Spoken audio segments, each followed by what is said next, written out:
Good evening. I'm Rohit Sharma and welcome to Desi from D.C., coming to you every night from heart of Washington. This is where America's power corridor meet India's prime time to bring you the political, economic, and global stories that shape both nations live from Washington, D.C.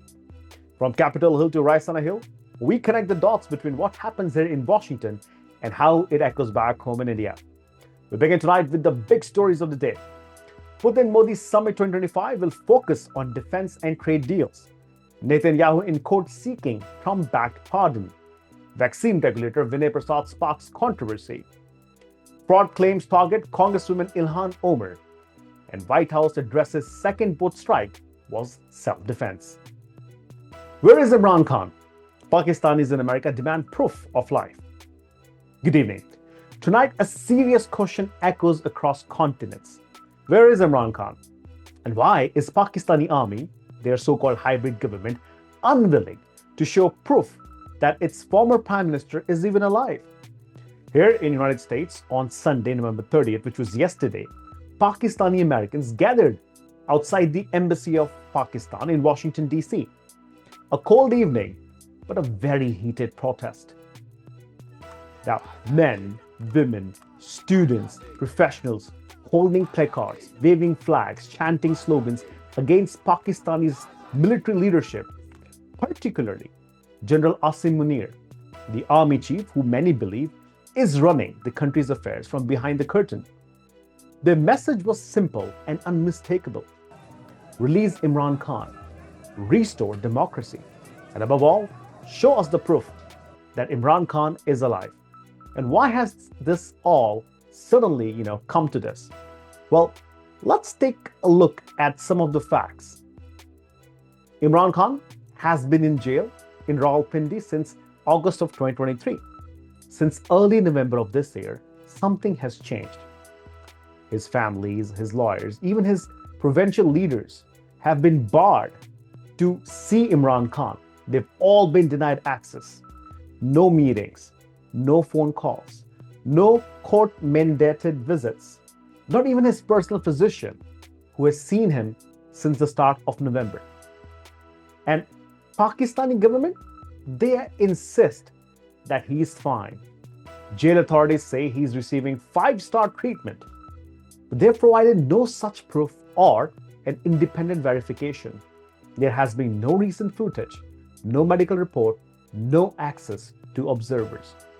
Nothing that proves Imran Khan is alive, healthy, or even inside the prison. And that vacuum, that silence, is now fueling a wave of concern. In Pakistan, there are sit-ins outside the jail. In Khyber Pakhtunkhwa, the chief minister claims Khan has been held in complete isolation since November 4th. His sons, speaking from abroad, called this psychological torture, saying they have no idea whether their father is safe, injured, or worse. And now, the anxiety has crossed oceans. Outside the Pakistani embassy in Washington, protesters demanded accountability from Asim Munir. They accused the military of running a shadow government, suppressing dissent, and disappearing political opponents. Many carried the slogan saying, if he's alive, show him, and produce Imran Khan in court. This is no ordinary detainee. We're talking about a former prime minister, a global cricket icon, the leader of Pakistan's most popular political party. And yet, there is no transparent record of his condition, no confirmation of his well-being, no access allowed even to his immediate family. And this is why Pakistanis both at home and across the diaspora are raising the alarm. Pakistani Americans say that democracy, which Pakistan claims it cannot function if a former prime minister can vanish behind prison walls. They say political differences cannot justify secrecy and no government, civilian or military, should fail a simple, basic act of transparency. Show him, let him speak, let the world know that he is alive. Tonight, from Washington to London to Islamabad, the demand is the same. Where is Imran Khan? And until Pakistan's ruler answer that question with evidence, not statements, this movement will only grow louder. Russian President Vladimir Putin will arrive in India this week for a crucial summit with Prime Minister Narendra Modi on December 4th and 5th, marking a new chapter in one of the world's most enduring defense partnerships. They're likely to discuss how Operation Sindoor showcased the power of Russian military technology on the battlefield and why India is now pushing for its own Iron Dome system with Moscow's help. What began as a simple buyer-seller arrangement has evolved into a highly productive technology-sharing collaboration. The BrahMos missile, a symbol of Indo-Russian synergy, demonstrated unmatched precision during Operation Sindoor, with its supersonic capabilities allowing India to strike enemy targets with devastating accuracy. The S-400 air defense system created a formidable shield, neutralizing threats and keeping hostile aircraft at bay. Sukhoi fighter jets, manufactured in India under Russian licensing, played a crucial role in offensive operations, delivering direct strikes against enemy positions. But this partnership extends far beyond weaponry. Russia has been pivotal in India's civilian nuclear program, powering reactors that contribute to energy security. Space cooperation has led to satellite technology advancements, and joint submarine development has strengthened naval capabilities. Dr. Saraswat emphasized that Indian private industries are now actively collaborating with Russian counterparts on critical defense technologies, accelerating the technology exchange. As global geopolitical dynamics shift, particularly with India navigating complex relationships with both Washington and Moscow, this strategic partnership remains steadfast. This is the most dependable collaboration, and its durability has been proven over time, Dr. Saraswat asserted. With Putin's visit this week, India and Russia are set to deepen a defense relationship that has weathered decades of global upheaval and continues to shape the balance of power in Asia. As Vladimir Putin lands in India this December for a summit that could reshape regional power dynamics, the 23rd India-Russia Summit isn't just another diplomatic meeting. It is a high-wire act. India needs to keep its historic Russian ties strong while managing America's trade demands. From advanced missile systems to energy security, from tariff negotiations to defense technology, everything hangs in the balance. Prime Minister Modi faces a triple challenge: satisfy Washington, reassure Moscow, protect India's independence. Let's break down what's really at stake in this high-stake meeting. A high-stakes rendezvous is set for early December. Russian President Vladimir Putin is scheduled to visit India for the 23rd India-Russia Summit.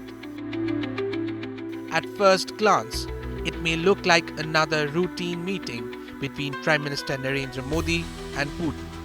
But beneath the surface, the visit carries extraordinary geopolitical weight.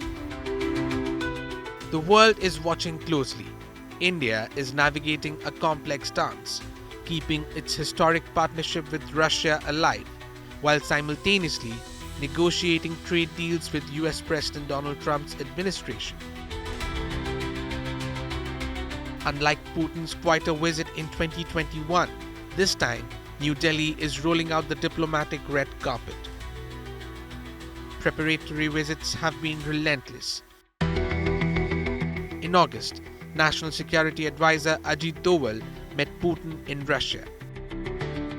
In September, Russian Deputy Prime Minister Dmitry Patrushev visited India and met both Modi and Doval.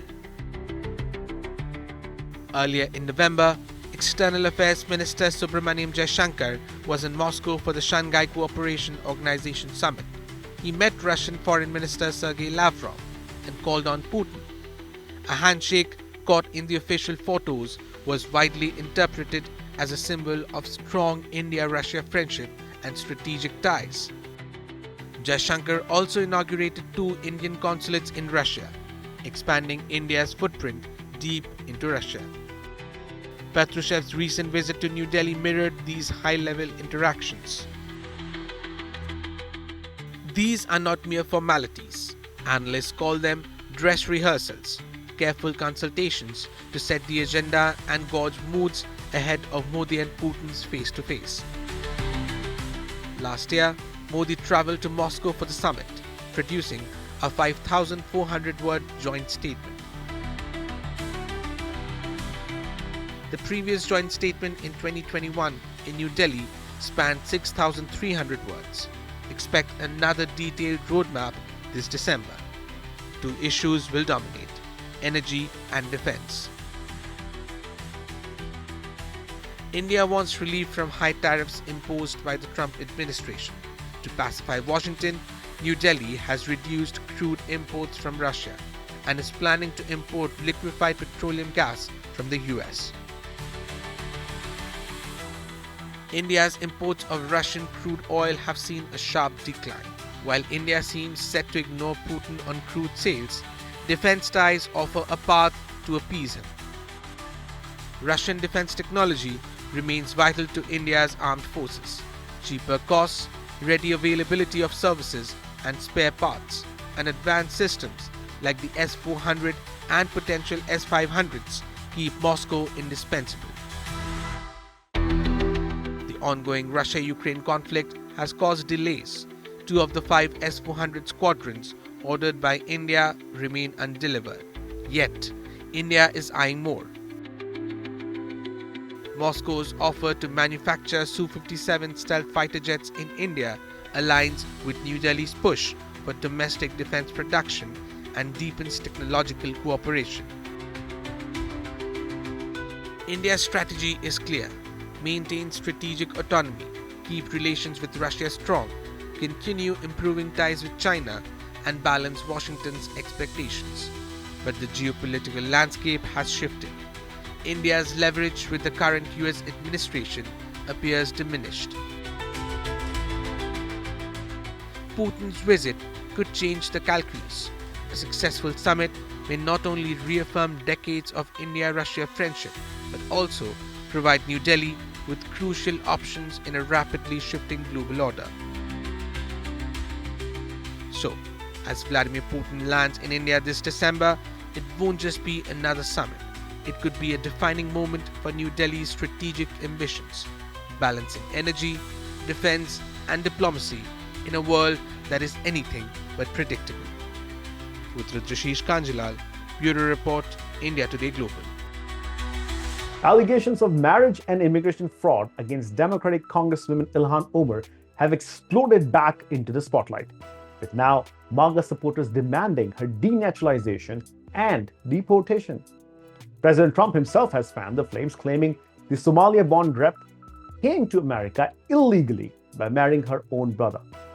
But the real question is, can she be denaturalized? Or can any naturalized US citizen and elected representative could actually be deported?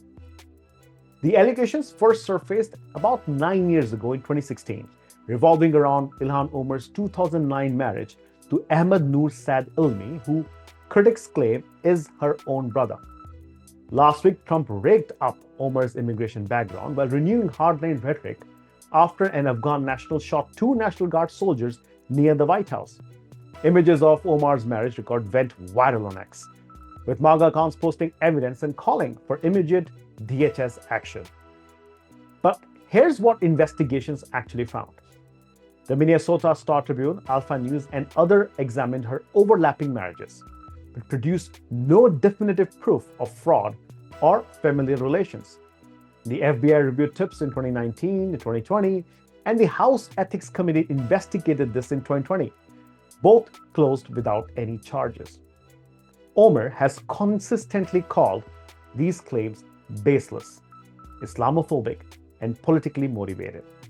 Omar has faced criticism for her anti-India stance. In 2020, she visited the Pakistan-occupied Kashmir and met local leaders accusing India of human rights violation, a visit New Delhi strongly condemned. She's also co-sponsored resolutions critical of India's treatments of religious minorities, making her a controversial figure in US-India relations. Legal experts note that the marriage fraud cases typically require contemporaneous evidence, not decade-old allegations lacking forensic proof. Recent denationalization actions have primarily targeted war criminals or terrorists, not elected officials. While Ilhan Omar could theoretically be deported, it would require a lengthy legal process with irrefutable evidence that two separate investigations have failed to produce. For now, the call remained loudest from MAGA influencers, echoing Trump's immigration enforcement's agenda. But converting social media outrage into actual deportation faces substantial legal hurdles. A federal appeals court has delivered a stunning blow to Trump administration, disqualifying Alina Habba, Donald Trump's former personal attorney, from serving as the top federal prosecutor in New Jersey. The woman, once called a tireless advocate for justice, has been deemed unlawfully appointed. But who is Alina Habba?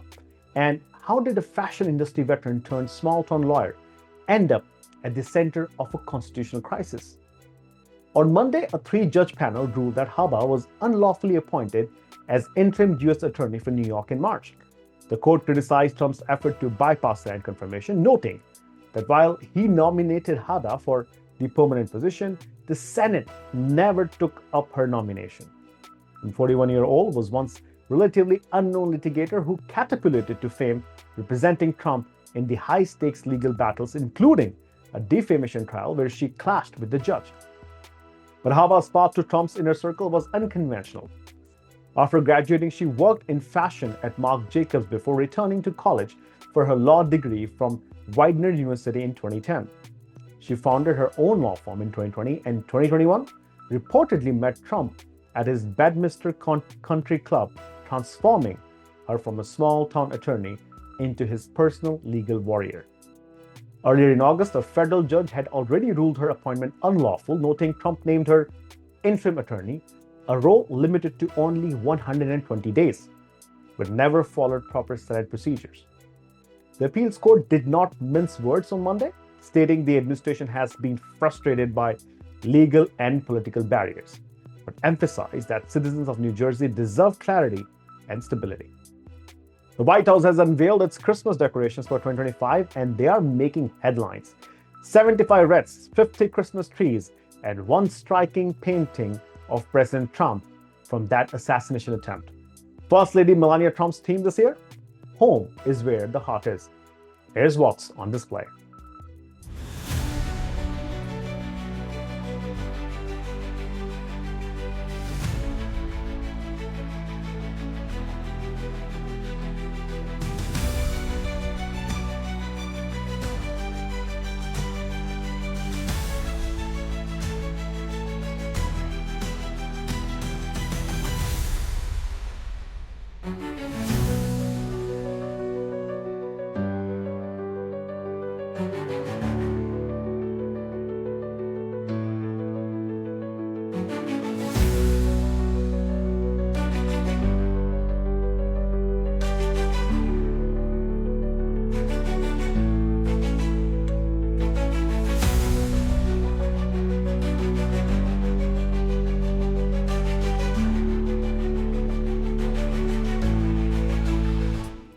And that wraps up tonight's edition of Desi from DC. This is Rohit Sharma for India Today and India Today Global. And if you're watching this on India Today Global, don't forget to hit the like and subscribe button before you leave. Stay tuned, stay informed, and as always, stay curious. Thank you for watching and good night.